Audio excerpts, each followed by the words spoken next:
ముఖ్యంగా తమిళనాడు ఎన్నికల విషయం గురించి కూడా చాలా డీటెయిల్గా మాట్లాడుకోవాలి. పశ్చిమ బెంగాల్ కూడా చాలా ఉద్రిక్తమైనటువంటి పరిస్థితులు నెలకొన్న విషయం చూస్తా ఉన్నాం. ఎందుకు అంటే అక్కడ ఎవరైతే సీఎం అభ్యర్థి బీజేపీ సీఎం అభ్యర్థి ఎవరైతే ఉన్నారో సువేందు అధికారి పిఏను కొంతమంది దుండగులు నిన్న దాదాపు 6 రౌండ్ల పాటు కాల్చడంతో ఆయన అక్కడికక్కడే మృతి చెందినట్టుగా సమాచారం వస్తోంది. సో దాని గురించి కూడా కొంత డీటెయిల్గా మాట్లాడుకోవాలి.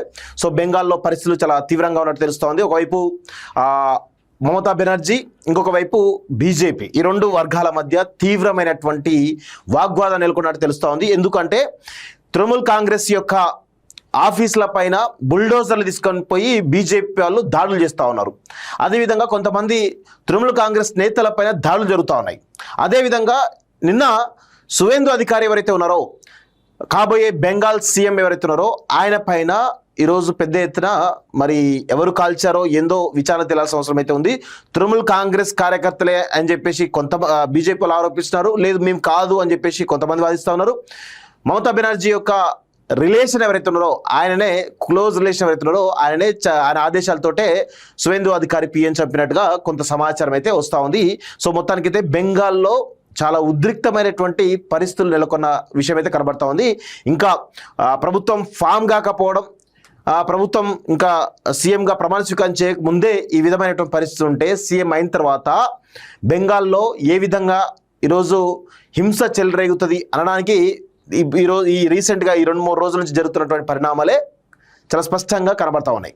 సో మరి ఇది ఎంతవరకు దారిస్తాయి, ఎంతమంది కార్యకర్తలు చచ్చిపోతారు, ఎంతమంది పైన దాడులు జరుగుతాయి, ఎంత పెద్ద ఎత్తున హింస జరుగుతుంది అనేది చాలా పెద్ద ఎత్తున చర్చ అయితే జరుగుతూ ఉన్న విషయం అయితే గమనిస్తూ ఉన్నాం.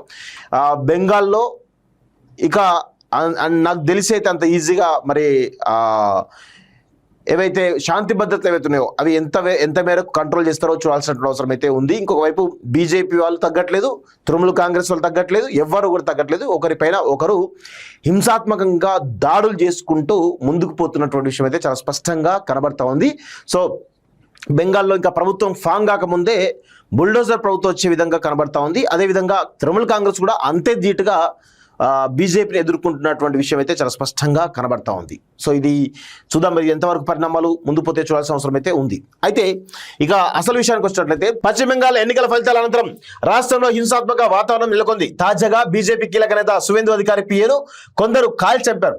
కోల్కతా సమీపంలోని మధ్యంగ్రామ్ ప్రాంతంలో కారులో ఉన్నటువంటి చంద్రకాంత్ దత్ పై 4 రౌండ్ల కాల్పులు జరిగాయని, తీవ్రంగా గాయపడిన అతని ఆసుపత్రికి తీసుకెళ్లగా చికిత్స పొందుతూ మరణించారని తెలుస్తుంది. ఘటనా స్థలాన్ని సందర్శించిన సువేందు ఆసుపత్రికి కూడా వెళ్లారని, చంద్రకాంత్ కుటుంబాన్ని పరామర్శించారని సన్నిహితులు చెప్పారు. చంద్రకాంత్ ను వెంటాడి చంపినట్లు కొందరు చెబుతున్నారు. ఈ ఘటనపై కేసు నమోదు చేసుకున్న పోలీసులు దర్యాప్తు ప్రారంభించారు. మే 4న కౌంటింగ్ ప్రారంభమైనప్పటి నుంచి ఇప్పటి వరకు జరిగిన హింసాత్మక ఘటనలో చంద్రకాంత్ మినహా 3 మరణించారు. ఈ కేసులో 433 మందిని పోలీసులు అరెస్ట్ చేశారు. పలు ప్రాంతాల్లో హింసాత్మక ఘటనపై ఎన్నికల కమిషన్ కూడా సీరియస్ అయింది. హింసకు పాల్పడిన వారిని తక్షణమే అరెస్ట్ చేయాలని అధికారులు ఆదేశించింది. ఈ హింసకు పాల్పడే వారిపై కఠిన చర్యలు తీసుకుంటామని బీజేపీ కూడా హెచ్చరించింది అంటూ చూస్తా ఉన్నాం. సో ఇది ఎంతవరకు ఎవరి పాత్ర ఉంది, టీఎంసీ పాత్ర ఉందా, ఇంకెవరి పాత్ర ఉంది ఏంటి అనేది కొంత కన్ఫ్యూజన్ అయితే నెలకొన్న విషయం అయితే చాలా స్పష్టంగా కనబడతా ఉంది. సో తీస్తా ఒప్పందంపై బంగ్లాదేశ్ ఆశలు అంటూ చూస్తాం. రాష్ట్రపతి పాలన పెట్టండి, రాజీనామా చేయను అంటూ దీదీ చెప్తా ఉంది. ఇక దీదీ ఏం చెప్పినా ఆమె టర్మ్ అయిపోయిన తర్వాత గవర్నర్ ఏం చేస్తాడు, ఆమె తొలగిస్తాడు, అంతే కదా. దానికి కొత్తగా ఉంటుంది.